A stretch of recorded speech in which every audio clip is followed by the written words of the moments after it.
ছুরি বটি ছাড়াই আপনি কখনো একটি পেনের সাহায্যে মাছ কেটে দেখেছেন? কিভাবে আমরা পেনের সাহায্যে মাছ কাটবো।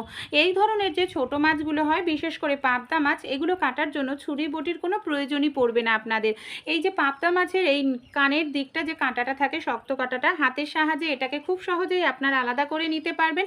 তারপর দেখুন, এই যে পেটের দিকের যে নোংরাটা থাকে, অনেক সময় পেট কেটে বের করলে বন্ধুরা আমাদের মাছ ভাজার সময় অনেক সময় দেখা যায় মাছটা ভেঙে যায়। তাই আমাদের বাড়িতে এই ধরনের পেনগুলো কালি শেষ হয়ে গেলে ফেলে যায়, পেনের ঢাকনা নিয়ে এইভাবে পেটের দিকে নোংরাটা আপনার আংটা দিয়ে টেনে বের করে নেবেন। পেট কাটার কোনো প্রয়োজনই পড়বে না। তারপর একটি কাঁচির সাহায্যে মুখ আর সুরটাকে কেটে নেবেন, লেজটাকে কেটে নেবেন। দেখুন কত সহজেই মাছটা আমরা কেটে নিতে পারলাম। ভালো লাগলে অ্যাপ্লাই।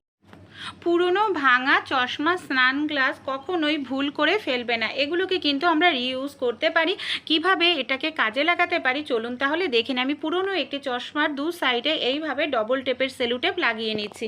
এটাকে আমরা কিভাবে ইউজ করব চলুন দেখে নিই। এটাকে আমি একটি দেয়ালের মধ্যে এইভাবে সেট করে নিলাম। দেখুন, তারপর এটাকে দিয়ে আমাদের চশমার যে আংটাটা আছে, এই আংটার মধ্যে আমরা যে রেগুলার যে জুয়েলারিগুলো ব্যবহার করে থাকি, সেই জুয়েলারিগুলো কিন্তু আমরা খুব সহজেই এইভাবে রেখে দিতে পারবো।